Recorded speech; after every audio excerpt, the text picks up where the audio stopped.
Hello मेरे प्यारे बच्चों, उम्मीद करता हूँ सभी बढ़िया स्वस्थ और मस्त हैं और लगातार मेरे साथ चीज़ों को पढ़ रहे हैं, है ना।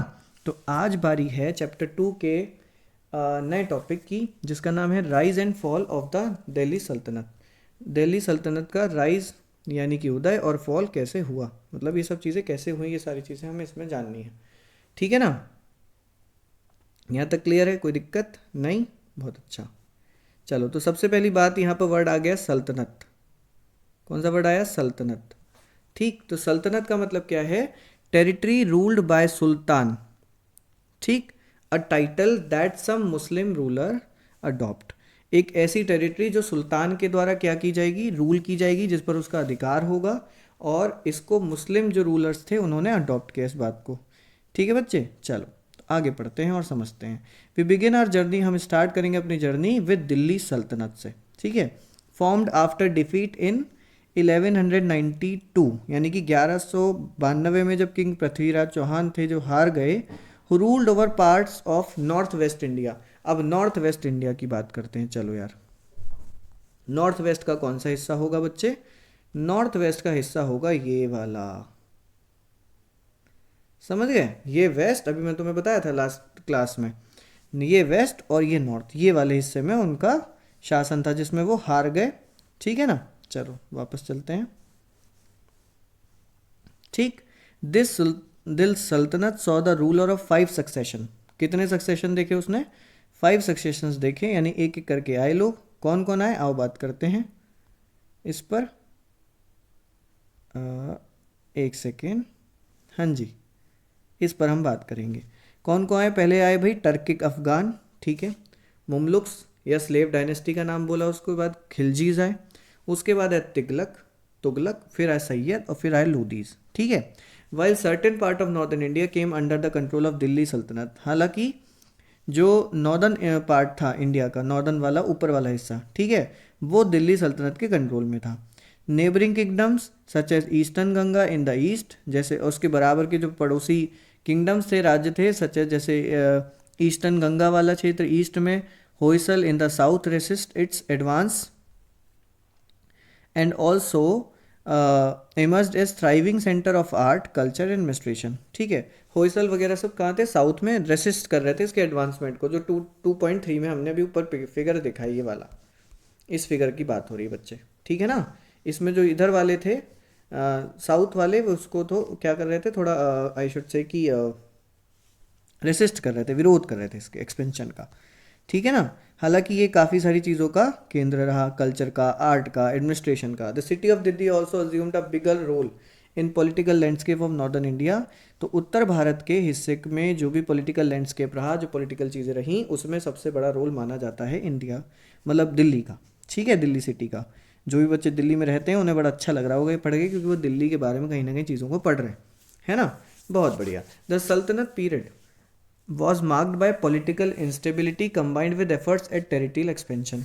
जो सल्तनत पीरियड रहा उसको हम कहीं ना कहीं पॉलिटिकल इंस्टेबिलिटी कह सकते हैं, यानी कि कोई स्थिरता नहीं रही, कभी कोई राजा बन गया, कभी कोई राजा बन गया। इसके साथ साथ कुछ टेरिटरियल एक्सपेंशन भी हमें देखने को मिले कि किस तरीके से विस्तार किया गया। This result in military campaign, और इसका जो रिजल्ट है वो मिलिट्री कैंपेन में दिखाई दिया। That raided village and cities, जिन्होंने रेड किया किसको? विलेज को, गांव को, शहरों को, एंड प्लंडर्ड, और लूट पाट की। ठीक है, ये देखो सिक्के हैं, अभी हम इनके बारे में पढ़ेंगे। एंड डिस्ट्रॉय टेम्पल, और काफ़ी सारे से टेम्पल्स को उजाड़ा।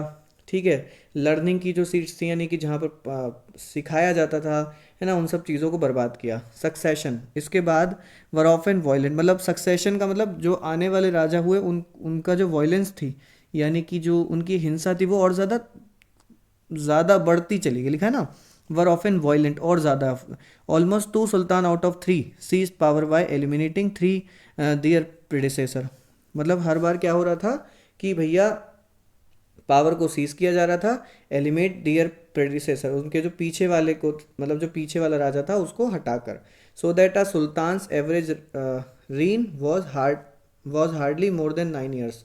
तो इससे जो मोस्ट ऑफ दी जो रूलर्स थे, जो सुल्तान थे, उनका जो मतलब शासन का जो समय था वो लगभग लगभग 9 साल था, क्योंकि हर बार क्या हो रहा था, एक नया राजा बनता था, अपने पुराने राजा को हटा देता था। ठीक है, पावर सीज कर देता था। ठीक है, ये जो कॉइन आप इस साइड देख रहे हो मेरे, वो अलाउद्दीन खिलजी के टाइम के हैं। किसके टाइम के हैं? अलाउद्दीन खिलजी के टाइम के हैं। विच बियर्स इंस्क्रिप्शन सिकंदर सानी और the second Alexander in Prussian. ठीक है, चलो ज़रा इसको पढ़ लेते हैं। तो टर्न ऑफ 14 सेंचुरी, 14 सेंचुरी का मतलब क्या हुआ? 1301 से लेकर के 1400 तक Alauddin Khilji conducted military campaign over large area of northern and central India. Central India पर और नॉर्दर्न इंडिया पर उसने बहुत बड़े बड़े मिलिट्री कैंपेन किए। ठीक है, सेकिंग एंड प्लंडरिंग, काफ़ी सारी मतलब कब्जा किया, लूटपाट की शहरों की। एट द सेम टाइम उसी समय ही also repelled several invasions by Mongol forces. Mongol forces से काफ़ी सारे से उसने विरोध इसके लिए देखे। Who were trying to add India to the west vast Mongol empire. कह रहा है कि it covered most of Asia at the time, इस समय मतलब उस समय तक एशिया का काफ़ी हिस्सा बड़ा कवर करते थे। वास्ट मंगोल एम्पायर में इसको इंडिया के उस हिस्सों को जोड़ना चाह रहे थे। Who were trying to add India, है ना, उस मंगोल एम्पायर में जोड़ना चाह रहे थे। उसका जो स्लेव था यानी कि दास, general Malik Kafur expanded the sultanate reach, इस सल्तनत की रीच को उसने बढ़ाया साउथवर्ड में, यानी कि साउथ में आगे को। कॉन्करिंग सेवरल किंगडम, बहुत सारे से राज्यों को जीता। ऑन द वे, रास्ते में। ठीक है, जितने भी मतलब वो रास्ते में मिलते गए उन सबको जीतता चला गया। इस तरीके से उसने किया। ठीक, their plundered wealth help finance and sultanate's enormous military apparatus. इनसे जो मतलब इनकी जो भी लूटी हुई धन संपदा थी, जो भी इन्होंने राज्य लूटे, उन्होंने क्या किया बच्चे? उन्होंने फाइनेंस किया सल्तनत के लिए मिलिट्री अपरेटस, यानी कि जो भी उनको साजो सामान चाहिए था उसके लिए, और बाकी सब चीज़ों को फाइनेंस किया, यानी कि उनके एक तरीके से फाइनेंशियली हेल्प होने लगी इन सब चीज़ों से। हालांकि वो गलत कर रहे थे। He also attack a number of Hindu centre, उन्होंने काफ़ी सारे हिंदू सेंटर्स पर भी अटैक किया, जैसे श्रीरंगम पर, मदुरई, चिदम्बरम और पॉसिबली रामेश्वरम, और रामेश्वरम पर भी इन्होंने ये सब चीज़ें की। ठीक है, लूटपाट और वो सब चीज़ें। फ्यू डिकेड्स लेटर, इसके बाद कुछ दशकों बाद क्या होता है? डिकेड्स मतलब दशक, 10 ईयर्स का जो पीरियड होता है इसे डिकेड्स बोलते हैं। उसके बाद क्या होता है? मोहम्मद बिन तुगलक, या फिर हम तुगलक, दो वर्ड लिखे हैं, मतलब दोनों सेम ही है, थोड़ा स्पेलिंग में अलग है। तो Tughlaq ruled India, ruled Delhi, Delhi पर उसने शासन किया। एंड एक्सपेंड द दिल्ली सल्तनत टेरिटरीज फर्दर, और फिर इसको आगे बढ़ाया। फिर इसको क्या किया? फिर उसको मोहम्मद बिन तुगलक ने आगे बढ़ाया। For the first time since Maurya empire, मतलब पहली बार। कहाँ से? मौर एम्पायर से। Most of the subcontinent was now under the ruler, मतलब मौर एम्पायर के बाद ये जो मोहम्मद बिन तुगलक था वो पहला ऐसा एम्पायर बना उसके बाद कि उसके पास most of the subcontinent का बहुत बड़ा हिस्सा उसके कंट्रोल में आता था। आल दो दिस डोमिनेंस वॉज सिग्निफिकेंट, हालांकि ये जो डोमिनेंस था, उसका जो अधिकार था, है ना, जो उसने डोमिनेंसी रखी थी, वो काफ़ी ज़्यादा इंपॉर्टेंट था, सिग्निफिकेंट था। It prove to be short live, लेकिन हाँ ये बहुत छोटे टाइम तक रहा। Mohammed bin Tughlaq had ambitious scheme, उसकी बहुत महत्वाकांक्षी उसकी योजनाएं थी। But they were often poorly executed, लेकिन जितने अच्छे से उसने चीज़ों को सोचा था उतने अच्छे से एग्जीक्यूट नहीं कर पाया, उनको चला नहीं पाया। वन सच वॉज मूविंग, सबसे पहले जो उसकी गलती हो गई वो थी कि जो अपनी कैपिटल है ना वो दिल्ली से दौलताबाद ले गया, जिसे उस समय पर देन कॉल्ड देवगिरी। ठीक है बच्चे, उसे देवगिरी बोला करते थे। तो उसने दिल्ली से सोचा कि लाओ अपनी दौलताबाद शिफ्ट करता हूँ, कैपिटल चेंज की। परहैप्स ही थॉट, उसको ऐसा लगता था, परहैप्स मैंने शायद, इट्स मोर सेंट्रल लोकेशन, कि ये जो लोकेशन है दौलताबाद की वो ज़्यादा सेंट्रल होगी, would power better control of the empire, कि वो एम्पायर को ज़्यादा अच्छे से कंट्रोल कर पाएगा। The people were force to travel, अब लोगों को ट्रैवल करने के लिए मजबूर किया गया। 1,000 किलोमीटर, सोच रहे हो, बहुत हो गया 1,000 kilometre. And a few years later, और कुछ वर्षों बाद क्या हुआ? As his plan misfired, यानी कि बीच में ही खराब हो गया। He shifted the capital back, मतलब उसको लगा कि ये यार ये तो ठीक नहीं हो रहा, मुझे वापस से कैपिटल को दिल्ली ले जाना ही सही रहेगा। इसमें कौन परेशान हुआ? आम लोग। ठीक है, आम लोग परेशान हुए और उसने वापस से अपनी कैपिटल को दिल्ली शिफ्ट कर दिया। बोथ ट्रांसफ़र, दोनों तरह के जो ट्रांसफ़र थे, in great loss of life according to some sources, मतलब काफ़ी सारे जीवन संकट में आए इसकी वजह से। ठीक, इससे लोगों के मन में आशंका उत्पन्न हुई कि ये कैसा राजा हमारा। अनदर इंस्टेंस, दूसरा जो हिस्सा था, या दूसरी इसकी जो गलती हुई वो था, इसने टोकन करेंसी को इंट्रोड्यूस किया। Where cheap copper coin were declared to be token, तो जो सस्ते कॉपर के कॉइन थे उनको टोकन कंसीडर किया गया, and have the value of silver, और उनकी सिल्वर और गोल्ड कॉइन की वैल्यू के बराबर। Aldous this was a progressive idea, हालांकि ये काफ़ी अच्छा आइडिया था कि भाई सोना और चांदी से अच्छा कि हम तांबा यूज़ करें, है ना।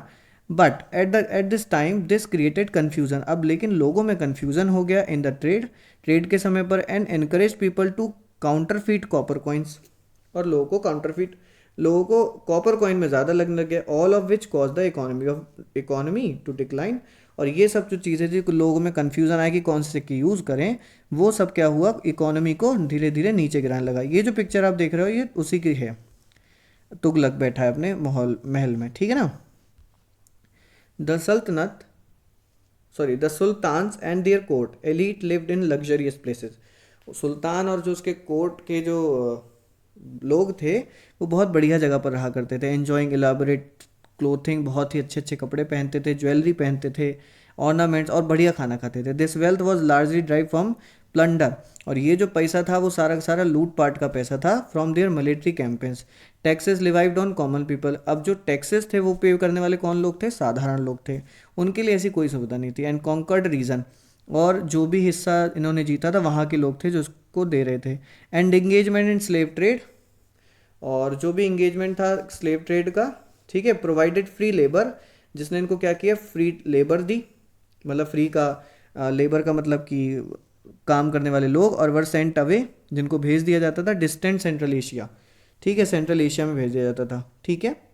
But plunder in turn affect trade network and agriculture production, लेकिन हाँ लूट पाट ने कहीं ना कहीं इनके ट्रेड नेटवर्क को और एग्रीकल्चर प्रोडक्शन को बहुत ज़्यादा वो किया, खराब किया, अफेक्ट किया। This period was witness numerous attack, और ये जो काल रहा बहुत सारे से अटैक्स का साक्षी रहा, ऑन स्केर्ड और revered images in Buddhist, Jain, Hindu temple, काफ़ी सारे से जैन, बुद्धिस्ट और हिंदू के टेम्पल भी इसमें खराब हुए, ठीक है। ऑन सेक्रेड और रिवर, सेक्रेड मतलब पवित्र स्थान, ऑल्सो बाय आइकोक्लाज्म, ठीक है।